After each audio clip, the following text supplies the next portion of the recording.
Mbote bandeko toye lisusu pour tout ça la deuxième épisode ya makambu oyo etali bible na biso na pesi bino mbote bana ya Congo bayindo nyonso oyo bozolanda biso oyo bokolanda biso bo partager vidéo ndenge nalobaki toza na Congo Africa TV numéro na biso ezali 0752 1752 02 bato bakozala mituna batuna bakoma ba commentaire papa na biso ako répondre bino azali koloba na likolo za na cotivement la profondeur te mais vraiment bolanda yango parce que tofongola bino makambo ebele bokomona pai mikando bayela biso bible bayela biso ke ezali nango eloko moko ya mabe mingi ezali ya biso babebisa makambo nyonso do bolanda boyeba yango oyo deuxième épisode soki orataki première zongela yango po yeba parce que okoki kozwa na kati te soki ozwi na kati okocomprendre te matondo mingi bolanda deuxième épisode oyo ya makambo na biso tokosola na papa na biso po bozwa vraiment boyebi ezali très important bokozwa boyebi wana ekosalisa bino matondo mingi nazobenga papa na ngai po tosala deuxième nini oyo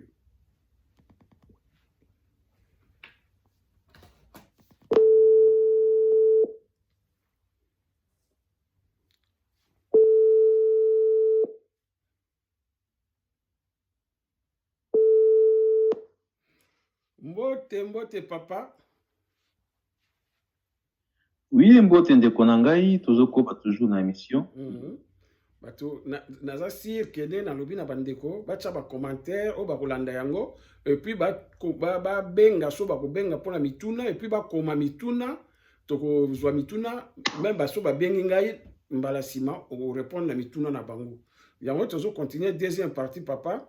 Au comment qui place il y a Jésus ou expliquer ndengi ba fonda kombo ya Jésus wana bon sikoyo papa eloko na koloba sikoyo le ba fondé kombo ya Jésus mais ba prophète na biso otoyebi ya Bible neti ba Abraham sikoyo bazala te ba kombo neti Abraham euta wapi moni problème eza awa ndeko na nga moni bandeko na biso ntango batanka Bible to bakendaka na baeglise ya kofungana kaka Bible azoyoka ko pasteur azoloba siko ngai pesa nga mama bamama na biso azana posa koyeba azana posa koyeba vérité akose retrouver devant un pasteur na yebo ko pe pasteur azana fondement makambo oti pona nini auti na en fait concept na auti en fait na ba classe ba cours en fait théologique apprendre de théologie et à se baser toujours dans ma et à comprendre du point de vue en fait écriture aussi parce qu'il y a d'autres cas de traduction à mon cas bim tout le monde comment Isaac Abraham Isaac na Ur ancêtre Isaac en fait Jacob 12 tribus d'Israël et par Jacob Judas comme Judas comme ça Jésus c'est-à-dire lui il se limite à niveau on il y a pas lecture aux monde mingi bakenda na musika te surtout décider ko kene musika au moins ba noir ba ça penser belete ce total, en fait, c'est un destin strong américain. De Konangai. Il a travaillé dans la Bible ou le lexique, c'est 15 000. C'est un Américain qui a aidé pour découvrir comme chose. Mais le manuscrit, en France, il c'est que belé, il y a un manuscrit dans le Vatican. Comment ça se fait que Nathan, on a déjà américain, à la connaissance de comme eux. Donc, tout comme on a Nathan, il y a des Grecs experts, il y a qui yango ozomona ke ba evangelisation mosusu tokoba d'ailleurs concernant soki ntango kozala ndenge 20 ya ba église ebandaki ti ndenge tokokoma na bambouma de réveil c'est-à-dire tozolonga sikoyo na étape oyo okeka na église oyoki ozomona na ndako alléluia amen te il faut ba alléluia amen ozoloba wana ingi koloba nini non Abraham exista te les Grecs arrivent chez vous bazui histoire na bino bazomettre en place un concept le concept ingi koloba ke parce que tu makambo na bango o etali bango etali l'écriture en fait o etali na lolenge na bango sikoyo ozomona Masapona Bango. Ce qu'il faut mettre en place un personnage en fait central. Bah c'est comme il y a Abraham. C'est pas si Tokangi Bango de Konangai. Ce qui Abraham a existé. Et c'est quand parce que comme on va se Abraham, ils ont la langue mususu, ils ont Swahili. Ils ont code. Les bazoba Abba, Ra, Am.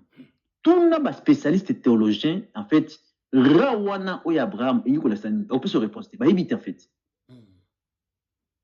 Parce que la définition appelle ça kaka père de multitudes. Parce que Rawana ou ils ont un moi Abraham. Parce que Rawana et où en Égypte, bah grec n'est pas ça qu'on bien en fait nzambe na biso Égypte, bah bazo bengera. On est ça grec. Bah moudne suspect bah commis makambo oyo, bah tiena mutu ou za centrale concernant makambo ya foi, bah pese comme ya ira lisusu.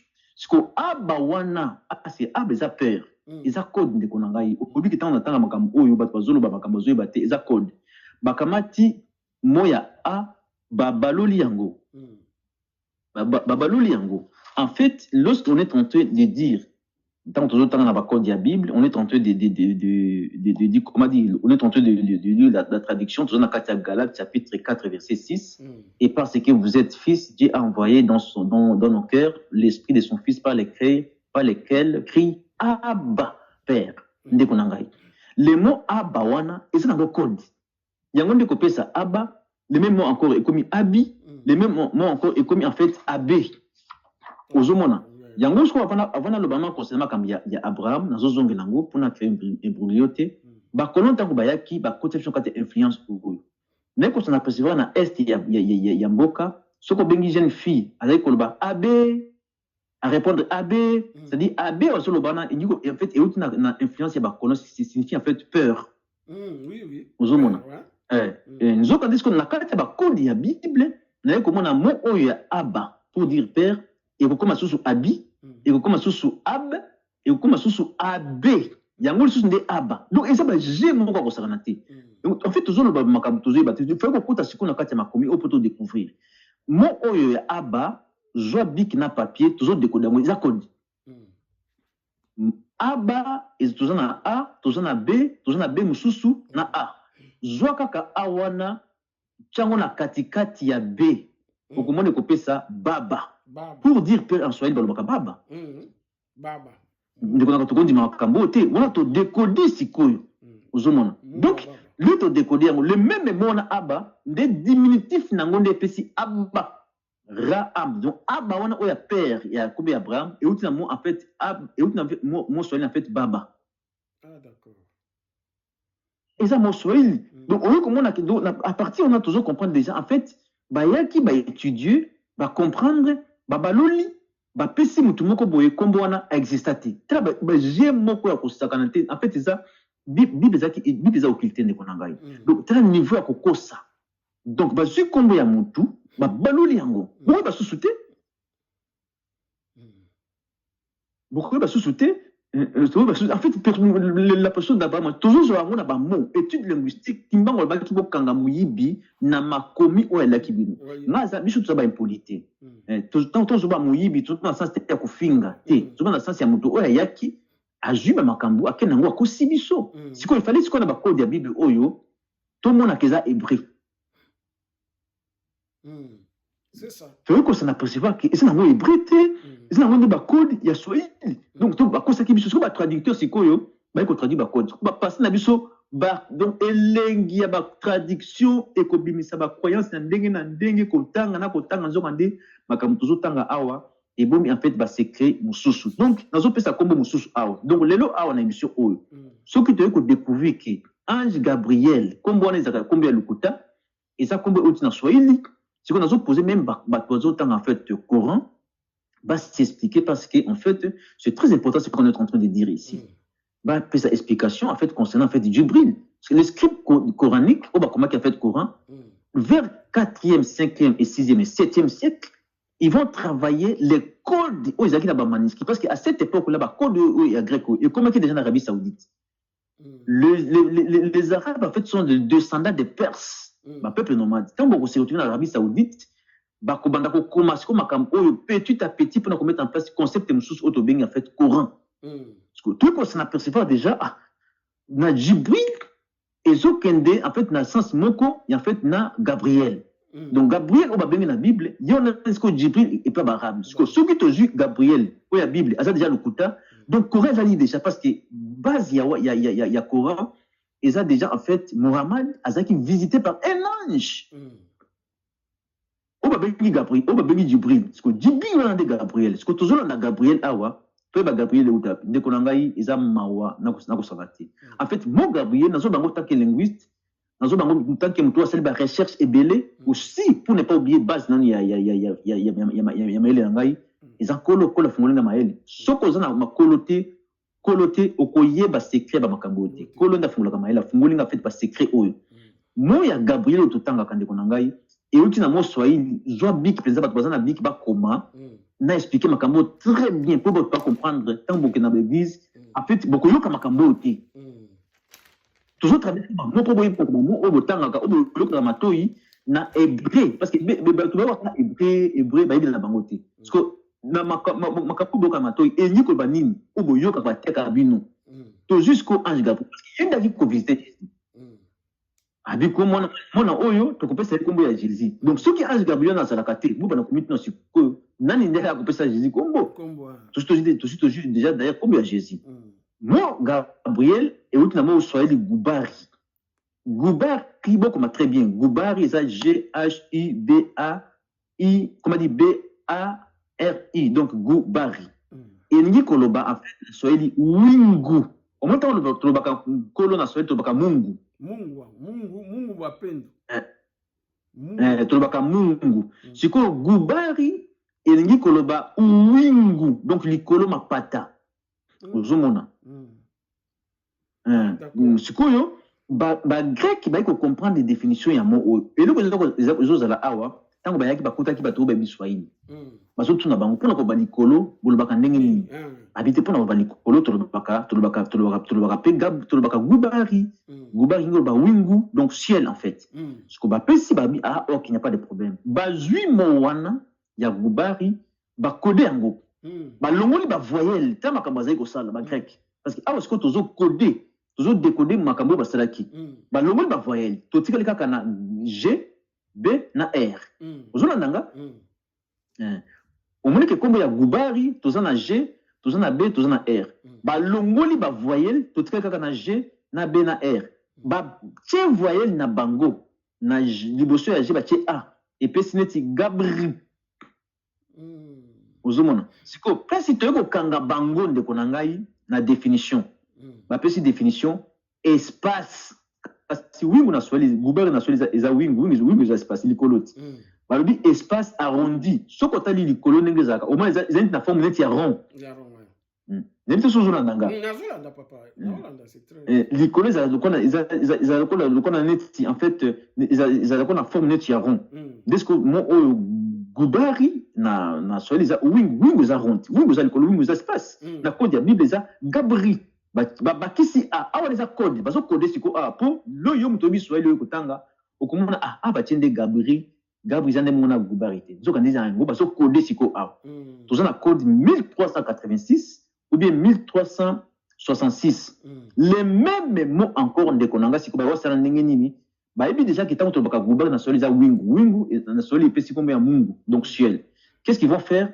Bakobakisa sikoyo elle wana eza translittération, c'est-à-dire ba déformer mo ali on a sina lobelaki déjà et on tina mo faali ali wana ndi bakolongola i etikali ali neto lobaka Dieu ba translittération na donc ko balola sous ko bebisa sous forme ya écriture nde pesa kaneti elle ndenge to baka éternel bakamati elle wana ba tina na suka epesi Gabriel nous sommes des mots Gabriel oyo et outil en fait namo en fait du gubari même dans la même perspective les mêmes mots encore na code 1454 ba pesi ko gabritique mot base ba longo ba voyelle définition ba bengi ba pesi ko reine ou be dame yango mona kasiko dans cette perspective et ko ya ko bimisa auto bengi Peter ba coupole ozomona ba coupole ezaka na forme arrondie donc ba mosquée mususu mona eza rond likolo eza na en fait perspective nango eza na sens ya likolo ya nini ya mapata donc likolo rond ndenge ezaka arrondi wana et na définition ya mot rite oyo na mi code ya 1404 définition za reine yango ba catholique ba ko tia Marie na en fait na ba coupole catholique likolo wana comme la reine du ciel en fait ndeko nangai tout to di mama kambo te ozomona siko même les mots coupole en swahili et uti na mot guba eza définitif ya mot en fait du gubari donc tout on comprend que en fait ange Gabriel azalate voilà azalate parce que eza ba code ya kosakana te ndeko nangai eza ba code ya kosakana te siko ba scribe en fait arabe ba ki ko comprendre babite biso siko to ça ndengeni to ko tia en fait Gabriel te to tia kaka Jibril bango susu pe ba changer so ba voile so na ndenge bango donc ezali makambo ko changer ba voile ezali makambo ya makambo ya bakasi et pourquoi ba zo changer ba voile pour la ko bungisa papa yangwana papa na katiote yangwana batwana balobaka ezala religion christianisme na islam eza ya bango balobaka yango clair que bango ba fonda yango batwana ba revendikaka yango hein nete soso yoka yango mon mais oui j'ai expliqué donc ça biloko bango basali yango sali continuité tina islam kasi nini nazoloba awa ndeko nanga tina islam les bagrek bazokoma makambo oyo tokangi déjà Gabriel awa parce que na code ya bible na Gabriel balongoli voyelle batie voyelle na bango définition arrondie na swahili pour na koloba en fait ciel balobaka pe en fait gubari wingu eza même mot eza déjà na swahili donc eza kimbangu eza ki prophétie ma osana te donc awa ndenge tozoba awa ndeko na ngai prophétie ezokokisama en live bato bazokana matoyi donc peut-être bato bakocomprendre makambo nazoloba te prophétie nde ezokokisama na niveau moko akosakana te parce que mpona kodécouvrir bacode oyo ndeko na ngai eza makambo akosakana nango te imagine ntango tolobaka amini bagrek parce kokobama makambo oyo pour ezalaki nanu te pati bakokosa biso bakosi biso mabe ndeko na ngai ntango ekoki ya koréveille conscience ya bato yango nasepelaki na ndimaki natunaki kolo andimi nasala émission na yo mpona koréveille bato boyoka babible oyo botangaka en fait ewutani na kati ya bamo mosusu oyo ebongi basekele mosusu yango livre oyo nazokoma eza présent très important bato bakodécouvrir makambo ya minene ndeko na ngai mpona koloba amini ntango tolobaka amen nalobaki na émission mosusu nazongeli awa parce eza très important mo amini elingi koloba na swahili en fait c'est croire tala makambo bagrek bazosala bagrek babi te lokola eza croire biso soki mpe totie croire bakoyeba tolongolana bavoyele balongoli bavoyele ya amini na swahili ngo bakroire balongoli ba-i wana epesi amini omoni batie bazosala toza na code 543 donc awa mpenza eza mpenza toyei kodécouvrir nde makambo asala toyei kodécouvrir makambo oyo basalaka sikoyo bapesi définition mosusu soki bapesi définition croire bokocomprendre batravaille ce qu'on appelle en français la philosophie ya mot balobi na kasi ya croire biso tya ainsi soit-il omoni baje ya bible ndenge ezali donc yo ozotanga ndenge ainsi soit-il okanisi ozoba makambo mosusu nzoka nde ntango babi ainsi soit-il eza kasi motu oyo andimi parce que eza enseignement ya bible c'est-à-dire si la personne croit les mots en fait c'est croire eza kondima nzoka nde mo wana ya amen oyo tolobaka euti na mo swahili amini siko batraducteur mpe baye koboma biso lisusu ole bazongela ata amine oyo tokangi na grec te bango mpe bakebakisa susu de amen yango siko otala siko mpasi premier ezali awa le yo ozoloba amen okoyeba teke eza swahili nde esika tokangama misu yango wana toyei kofunga siko bato misu nzoka nde amen bolobaka yango na bakode ya bible engi oyo ba amine bamo eza ebele plus de 4000 mots totravaille nde tobana kofunga siko bato bamisu botala ezalaki boye ezalaki boye ti bato bakocomprendre vraimen ke eza mpenza swahili ti hébreu kolongwa mpenza na kati esprit ya bato parce que tozofungola mpenza parce que mpenza soki otie mpe tembe parce que il y aura le temps oyo soki kola ningi na yo tableau ekozala totie mpenza tableau tobi mo yango original yango eza swahili to eza swahili te bobenga moswahili atanga donc mpenza tembe ezosila badébat esili parce que eza mpenza kozwa makambo na source en fait ndenge mpenza ezalaki et ça va aider beaucoup de gens à comprendre oyo bato bakendaka bandeko na biso bazokenda baeglise bazoyeba te bango lokola basadaka baro basalama bakutafsiri tous ces mots là ta ndenge basalaka ndeko na ngai sadaka na so nyingo balibonza ro eza motema salama eza mbote kalamu eza biki na bacode sadaka ekomi sadaka ro ekomi ro salama ekomi salam Kalamu ekomi kalamu. Abud ekomi abud. Kutafsir ekomi tafsir. Nde tokuta ngona ba arabe. Donc ba longoli ba voyeli nyoso suka wana ndeko na ngai. Ah pena to kangi muyibi. Siko toyeko zonga siko na original. Toyeko sana percevoir ah kasi sadaka otokuti na kati ya Bible. O bazoba en fait sadaka ko pona libonza. Yango sadaka ti. Ah kasi ro o ba tomoni ro na kati ya Bible yango ro na soli. Donc na soli tozokuta ba mo au complet. Kasi salam otoka na bara yango na soli salama. Ah kasi kalam otoka na bara kalam yango na soli complet kalamu. Siko nani ayibi nani? Ozomona muyibi aza mutu oya longoli ba voyelle. Ba bi yango en fait ba emprunt. Ozomona dini oza kutimi na biso na kodi ya Bible eza dini. Ba longoli susu voyelle. Kutafsiri et pas ba arabe pesi tafsiri. Ba longoli susu ba voyelle. Donc ba scribe arabe balanda ki ba ji ya Bible. Donc na ji ya Bible il appelle ba même ji ba longoli ba voyelle. Ona ko ba makila na Swahili ba lobaka damu. Na kati ya kodi ya Bible ba bi damu. Ba longoli u. Donc, aweza penza, aweza penza mutu kocha, soki mutu atie tembe, loba kaka ye mokonde alingi en fait kocha tembe. Nde ba travail otozo sala awa pona ko faire comprendre ba ndeko na ngai ba yeba makambo ndenge zali, ndenge ezalaka. Parce que ça c'est très important qu'on fait comprendre ba makambo oyo et puis ba découvrir makambo susu oto koloba ah même concernant les jardins d'Éden, en tout cas la question maloba. Matondo mingi bandeko na asi bozoyoka leto bokena la église makambo balobaka na bino kuna o batanga na ndenge batangela abino ba Bible bozoyoka yango ke ezali nango lokuta bazwa yango kozwa epai ya biso na Egypte bazwa ba changea nyoso bandaka la tolobaka yango ke ba changea bundibaka te o eza démonstration ke makambo wana ba changea yango bozoyoka o papa zolo bana biso lelo o ya zula azo panza yango mikolo koya akozala même na tableau akolakisa yango parce que eza ba kombo ekuti na Kiswahili makambo nyonso donc bango ba zwa ba changea ba longola ba voyelle ba changea biloko nyonso tout papa na ngai papa lobaki onga lobela jardin d'Éden na ba va ya ba église na ebite soki okoki ko développer ngo na yoki malamu te olobi onga lobela susu jardin d'Éden na va ya ba église ndenge komaki tie ya na église de réveil. Ok. Nazo zongela nanu makambo wana. Omoni tant nazo ba makambo ya nazo ba avant ba makambo ya jardin d'Éden, nazo toucher mot kitabu. Donc on a kitabu eza livre. Donc ba kitabu na Swahili bazo ba livre. Donc Coran na ezala ki na noté. Donc ba arabe o ba kolanda émission oyo ba na kati ya mosquée, ba comprendre que Coran ndenge ezaki écrit c'était écrit par les scribes arabes. Mais tant bazo comme Coran wana ezaki après des années.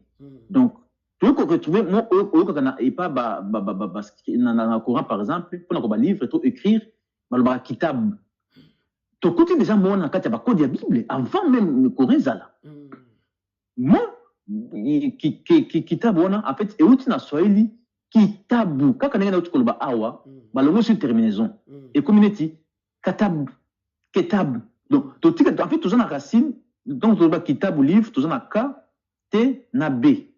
Siko ba longoli ba voyelle nyonso nde code yango na bazai ko sala biloko wana tant ba longoli ba voyelle ba ti ba voyelle mususu et puis si siko yoneti katab na ketab siko yo muto yebi Swahili oyo ko funda ba manuscrit grec boye o luka siko Swahili yango zotala yo moko mona awa livre awa kasi za ketab te za ndenge moko te biso to ba kitab nzoka nde mona bino kaka wana ba longoli ba voyelle na bino ba ti ba voyelle mususu obungi ko awa ko la pesa kiso maile zo fait comprendre biso te ezaki kaka mona bino ezaka Swahili ba longoli yango en fait ba voyelle ba décoder ba comment dire ba coder ba ti ba voyelle na bango donc ba grec bazaki na motema malamu te il fallait ba faire comprendre biso ki en fait auto komi awa eza histoire to kuti awa yango to zo faire comprendre bino wa to ngoto zo na ndenge malamu ba grec ba yi ba zo changer ba ti kitab ba ko sa définition écrire katab définition livre et autre na mo Swahili kitab ba script coranique ba ko en fait comprendre en jusqu'au plus tard.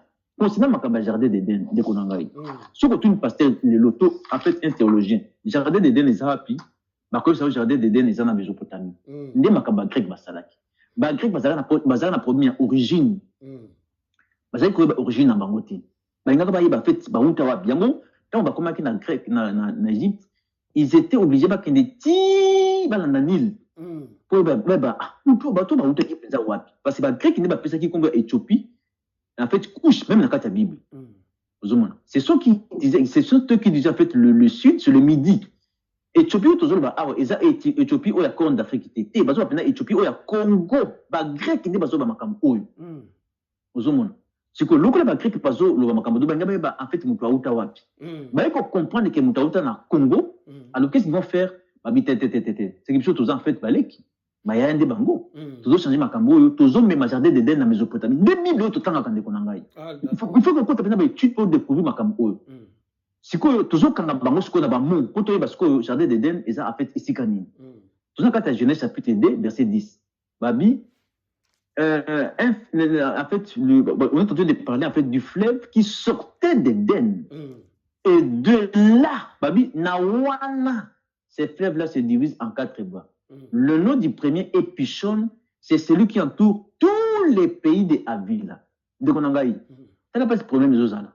Problème de Zozala, awa, pour la Koeba babi, celui qui tous les pays d'Avila. Tu as déjà pays, le pays, tu as appelé région, tu as Esikawana. C'est comme moi, tu as awa, ils ont des Avila, pour tu as pays wana. Parce que les autres ont Avila en français, au quoi batté? Oui, batté, c'est ça. Au quoi batté pour en fait, ils ont fait ma code. Les mots Avila, n'a pas mot hébraïque, en fait, toujours les hébraïques, ils ont swahili. Mot original, en fait, ça, iko ile. Jour, n'a pas ça, émission dans tableau, dès que tu vas comprendre, n'a alphabet hébraïque mobimba.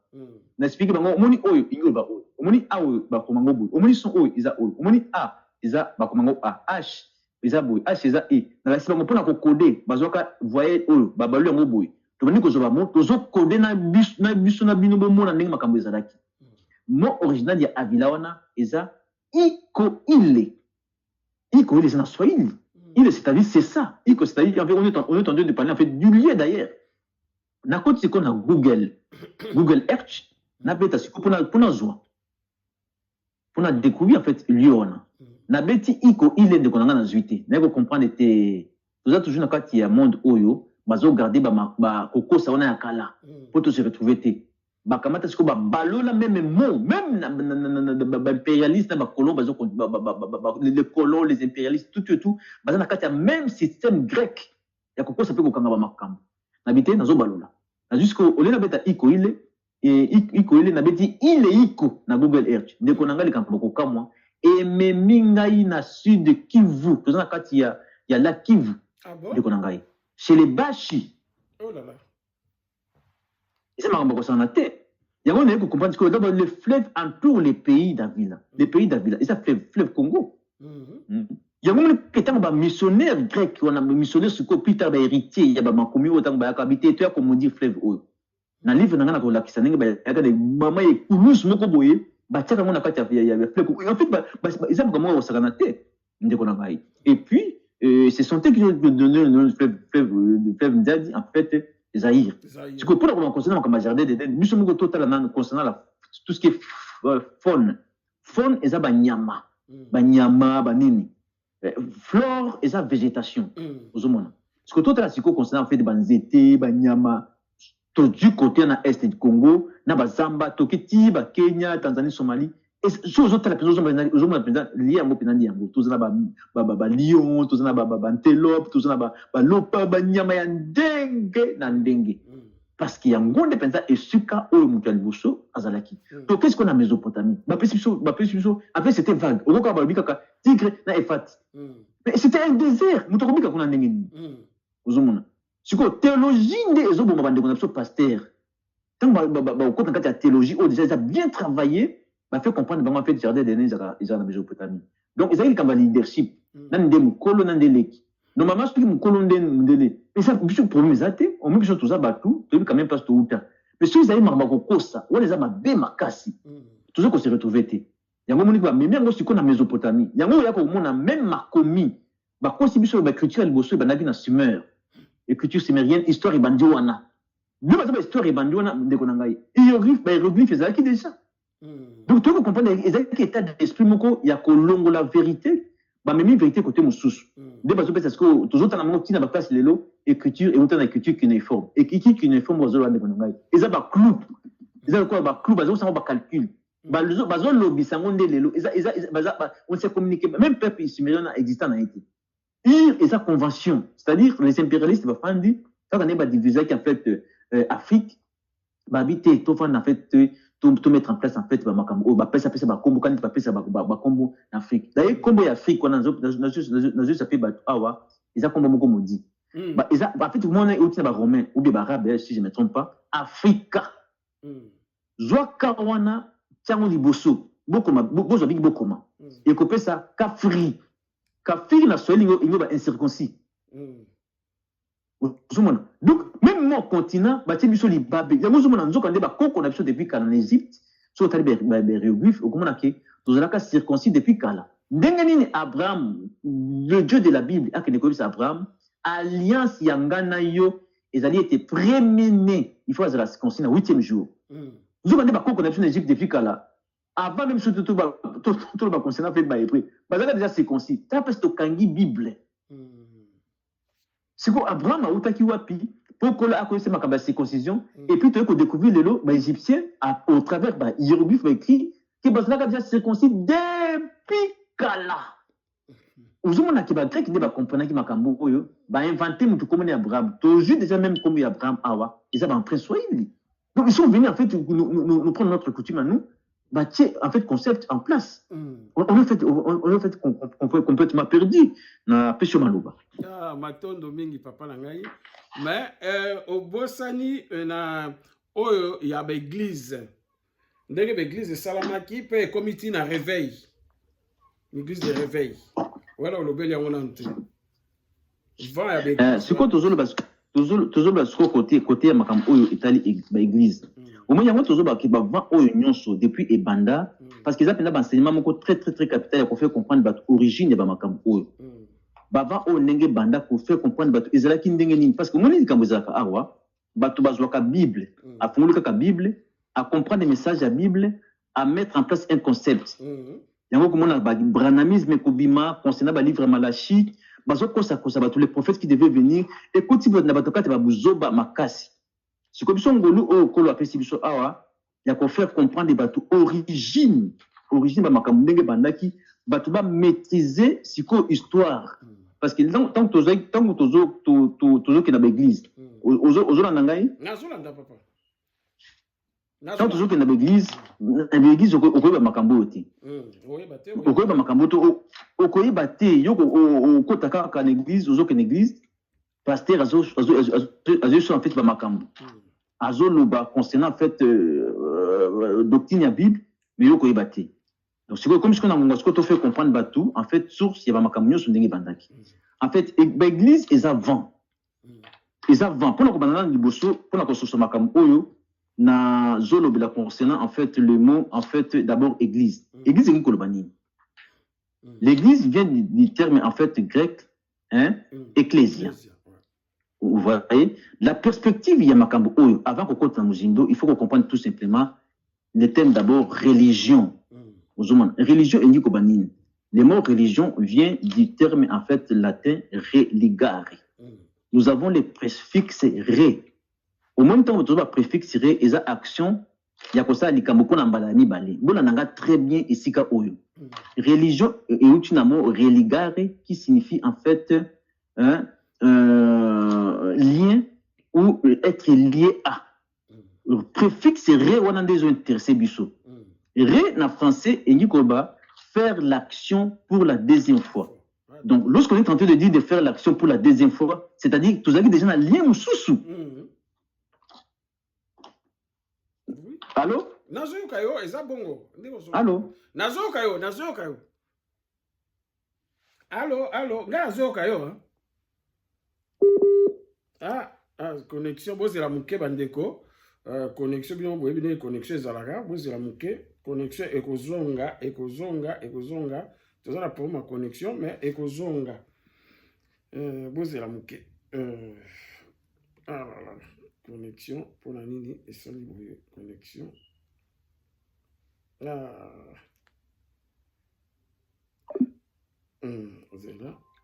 Tozongi la connexion. C'est la mouke, bolanda, émission de Bozolanda wana. Bolanda, to benga sou papa. pour connexion et tu es sur mon boulot.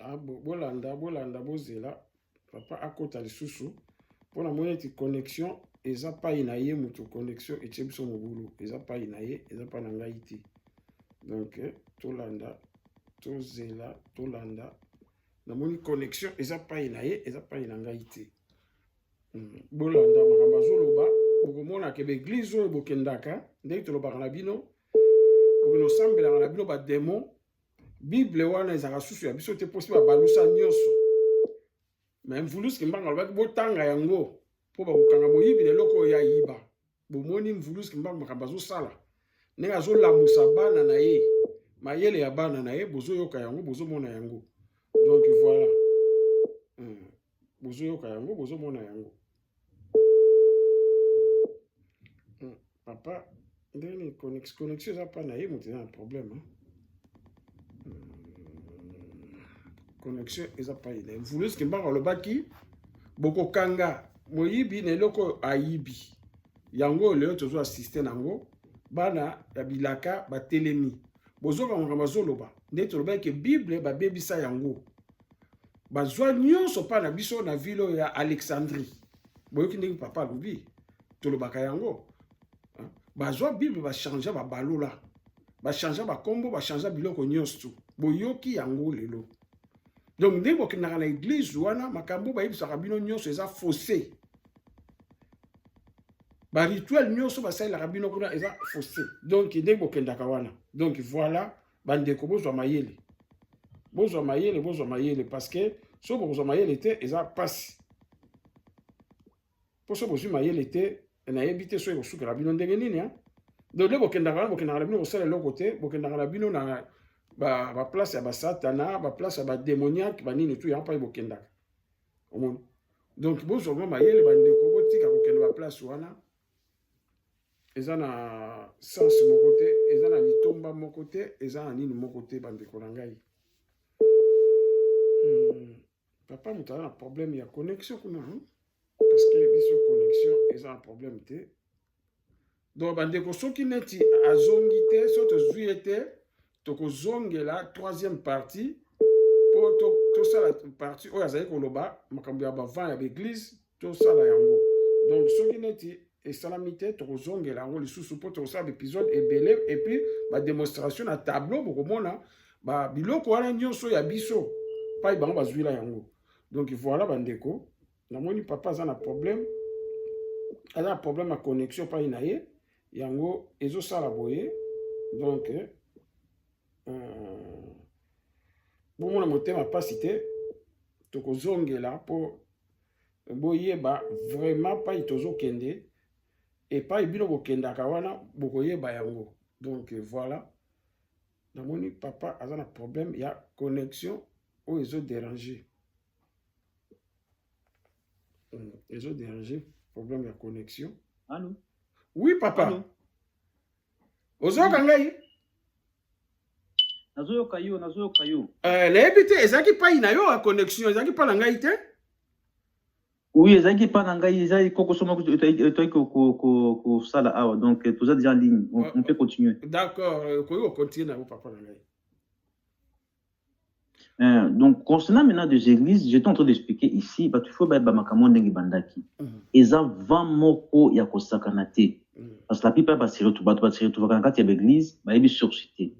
Donc, toujours expliquer awa, sauf ces accoutumés nabiso, en fait, où ils acquis en Égypte, les Grecs vont venir après les Perses, va travailler en fait, ma commis aux hiéroglyphes, va gravir sacré, va mettre en place un concept, on a autozolo awa ya monde ko sala siko tozaki na moins 300 sur la ordre du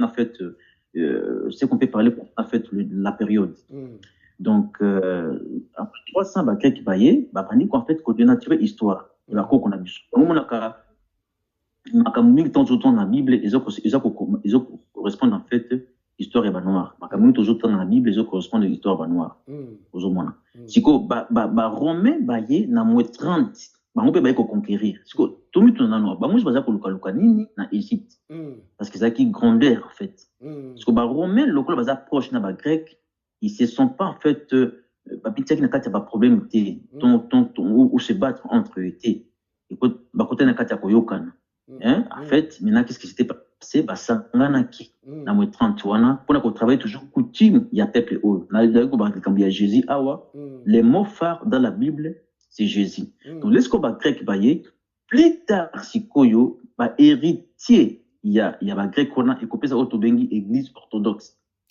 bato bana comprendre yango déjà église d'orthodoxe en fait baza héritier en fait il y a grec parce qu'on est en train de parler de l'empire romain d'Orient ozomona donc on parle empire romain d'Orient des acquis à grec au babing en fait Constantinople oui donc actuellement aujourd'hui Istanbul yango to ba bien concernant il y a codex au babing byzantine toutes ces choses là ba bisa batu ba yebisa en fait batu on avait fait voir en fait beaucoup de choses concernant en fait même le code de la Bible pour faire comprendre la vérité de makambo sikoyo ba héritier il y a ba grec on ce sont en fait ça va donner en fait l'église orthodoxe il y a l'église orthodoxe na Éthiopie il y a Éthiopie en fait où il y a en fait le royaume d'Aksum église orthodoxe quelque chose na Syrie donc on concerne en fait les Syriaques donc toujours kolobela en fait makambo oyo sikoyo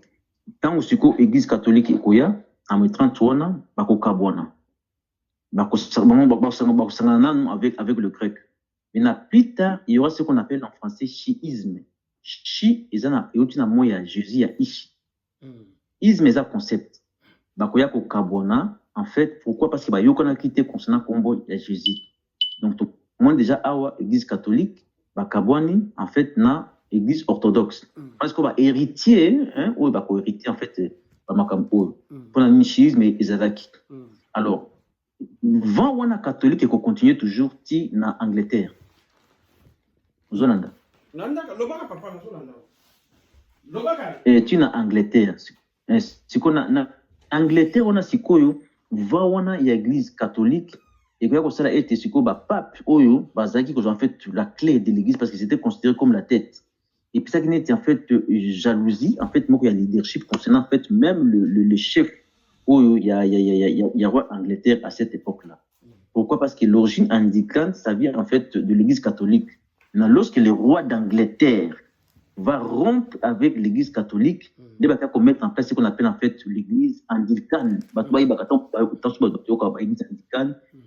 L'église anglicane, ça, l'église kala, et en Angleterre. D'où le mot anglicanisme. L'anglicanisme, tout ça, le mot Angleterre. C'est que pourquoi? Parce que le pape, le roi Angleterre, il y a un leadership. Le pape va dominer. Tu déjà source parce que c'est pas les autres.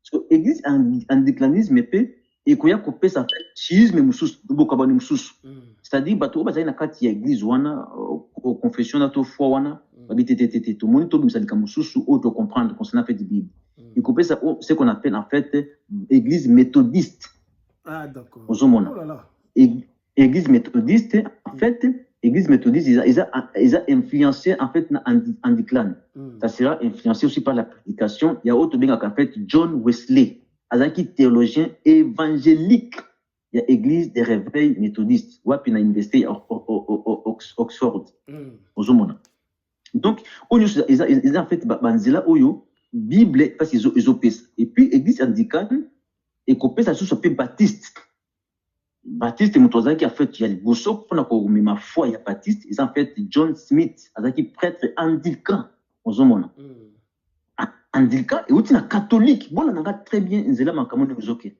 Branham en fait église il y a William Mario Branham ça vient de l'église baptiste et aussi en fait na influence anglicane ozomona église baptiste oyo nde ko pesa sikoyo ba adventiste la nanga très bien makambo ozokende ba adventiste sikoyo nde c'est-à-dire ba américain oyo ba tozo ba anglais na Angleterre ba ko se retrouver na États-Unis d'Amérique en fait Parce que mutu ya liboso comme bato na kati na fona baza kobenga ye en fait William Miller.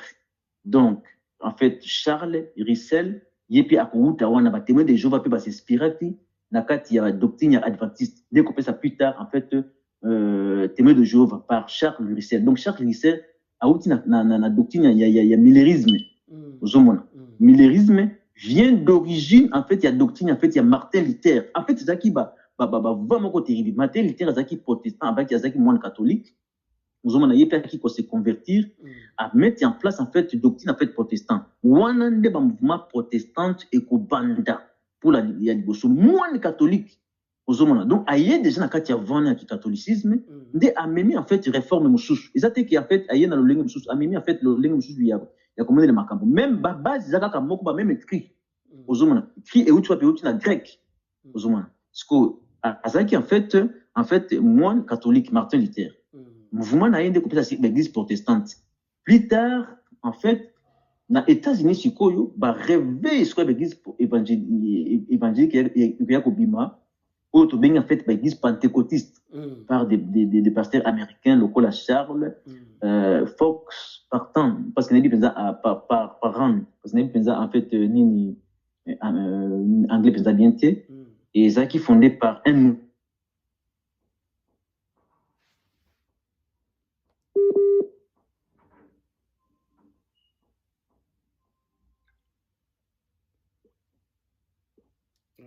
il y a un problème, il y a connexion.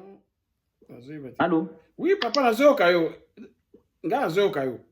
Ok. Yango de pe il y a copié ça le temps pentecôtisme comme les États-Unis vana. Yango de plus tard il y a copié ça ba groupe de. Tu vas dire que c'était parce que tu as 10 minutes, il y a tu as 10 minutes. Il y a un monde qui a coupé ça en fait il coupé ça l'église pentecôtiste où toujours ba lelo na muto to bengi telos born aux père spirituel il y a Adine Abala to bazaba américain. Donc l'église des réveils et bandits na Congo tout passe en fait vendre et comme aux États-Unis tant que bandi siango plus tard il y aura des grands évangélistes américains au ba ko comprendre ba makambo ba na kati ba doctrine oyo de ba ko se retrouver ce qu'on a ba Afrique pour na ko évangéliser plus tard d'ailleurs aux hommes. Donc après l'église protestante, il y aura des églises de réveil, église dénominationnelle où il y a bandako, il y a bakombo, où il y a sepako, où il y a fepaza, où il y a bakombo na bakombo. Parce que ce que zongi stiko na beaucoup il y a makambo oyo, il y a découvert en fait les églises de grec, romain, puis si en fait héritier ti ne to kon na l'église de réveil. Donc mon histoire ça pena moulayi pour par exemple moi plutôt développer madame ah non mais ça est loko ya bokolo moko te ça loko ya moulayi ça pour batu muke batu pour s'occuper batu azu bayoki mingi moi bakanga nyonso to yozala te donc muke bakokanga balokanga muke eza bongo donc muke mais eloko na tout na papa na nyonso lobi lelo conclusion na yo na ndenge ya biso ba yindo sikoyo biso bana ya Congo et conclusion na yo eza nini okoki kosala conclusion moko muke o tirer leçon nini otiraki par rapport ya biso par rapport ya bandeko ndenge ba comportement na biso sur le plan spirituel ba nini tout leçon nini otirer na makambo wana mpona lelo tosukisa wana bongo to continuer sima. Au moins les leçons on a tiré au moins batulelo kati ya confusion il y a koyeba confusion il y a koyoka bato to se retrouver sous en fait o ya popesa exactement isa kolo oyo bondela nde akosalisa biso to makambo sous tozo na bokoko na biso kala milité en fait le roi d'Iverzoya akomela biso na kati ya origine ya makambo ndenge ezalaki. Conclusion concernant makambo oyo ngai tant qu'un être humain j'ai tout de suite compris en fait qu'on a été aliéné par kosaki biso bazu histoire na biso en fait tout ça sous en fait kozanga koyeba sikoyo ce qui est plus important awa tolingi to faire découvrir batu o bakena na l'église ayebite ayo ka ba pasteur balobaka na bango moko ba pasteur pe bayebi makambo ebele te moni ba biloko na ba code ya Bible je suis en train de te dire la plupart ba mindele nde ba kotaka na profondeur quand on a profondeur travailler code travailler tout mais là on s'était donné la peine il y a pour travailler pour ne pas dire la peine toujours qu'il y a fait des sujets pour travailler la makamboyo pour te faire découvrir en fait secret ils a belé parce que makambo est belé à koloba conclusion zali ba déjà que mukanda o basimbi wana et ko porter biso na kati ya vérité. En fait pour dire clair ils a parole de Dieu parce que bato o bazo en kati ya Bible ba mo ils a ba pressoyer bato na exister. On a fait exister les gens. Ce sont des gens qui n'existent pas. On a voulu en fait faire exister des personnes, des personnages. Bible est histoire en fait où une histoire moussoussou va mettre en place en fait histoire moussoussou. Ce que tout comme l'attend pour faire comprendre batuté, les gens qui bouillent, makabu aux autres tanga awa, ils ont vraiment ya soloté. Parce que ce que tu le bien beau bouiller, va pas comprendre l'été. Parce qu'on a une mission sur ton ça, là, tu vas connaître sujet, tu vas connaître sujet par sujet, tu développer en gros pour comprendre ce que Bible toujours simba, ils ont en fait makabu soloté. Pour découvrir vérité. Voilà papa nangai franchement eza esengo makasi po bandeko pa bazali na ndenge na lobi mituna ekozala ebele parce que o eza vraiment eloko il faut la musaba na Congo il faut la musaba yindo parce que elakisi ke ba place nyonso tokendaka wana na église wana ya christianisme ya islam biloko wana nyonso eza nango biloko ya lokuta donc ba changer biloko nyonso tu bandeko. Donc, si vous avez papa na biso alobi papa pour la kosilisa olobi nini opesa mbote pour te kuta lambala sima. Oui, pour la kosilisa pour na lelo bon to komisikolo pour na ndenge message tu koleka et tu tout ko passer message mbote na bato nyonso bazolanda biso tozaba na Congo naza en fait congolais mais concernant ba racine na biso tout ko faire comme na bi Congo pour ba comprendre. Il y aura les temps où tu côté pépiment ya Congo et tu vois puis makamazali nini tout bana kozonga ça va kumukia na kati origine ba kamususu to pesi kolo en fait merci pour na pema pour na ça la été to découvrir ba makam oyo depuis très longtemps ngapa nzeko kena l'église na yeba ka secret ba makam oyo te alors fallait ko kota na mozindo ko travailler ba mo ko ba source makam oyo après to ya ko publier yango ko ça la été ba pas découvrir en fait ba secret oyo. Donc, on a développer ma caméra. Merci. Matondo mingi papa. Bon, oza malamu na rubenga yo, toko solo la. Oza malamu, pendant 6 ans, on a clôturé émission. Matondo mingi papa. Matondo. Bon, uti go yo kandenge papa na biso alobi. Bino mo bo yo kindenge a développer na akoti vraiment na katite. Makokota na kati muke po ego bima na livre. Donc azo bana likolo po livre ezo bima ya makam oyo. Ba recherche oyo ya sali wana esalami banda kala. E bandi lelo te. Eza biloko ya kala abandi yango banda kala. Azako lekala ba médiate abandi ka koleka sikoyo. Donc livre eko bima kala mingi te bo yoka to koyebisa bino le livre eko bima parce que eza vraiment le soko bo yoki makambo ya zana ngo ya zolo bana si lobi na ngo bocha su makolo pa ba pasteur te au knesu l'église wana te po eza faute même ya pasteur te po bango pe ba yebi na bango te moni bango batanga kaka o ba moni mais toloba ngo toujours livre bible eza ngo livre mo eza codé toloba kango banda kala to banda ko bango banda kala bo yoka te bo yoki sikoyo mais akokota mana profondeur ala kisabino ba kombo nyonso o ba utiliser pa yeruta na mususu nenga lobi ba Jésus ba to ba exista na bango te non ba zwa nyonso biloko na biso nyonso na Egypte biango ba mema ba ke ba longoli ba bakisi ba salini donc comme salité même voulus kimbango ebisaka biso botangaka Bible pour kokanga moyible loko ayibi voilà pour na nini voulus kimbango lobaki na biso.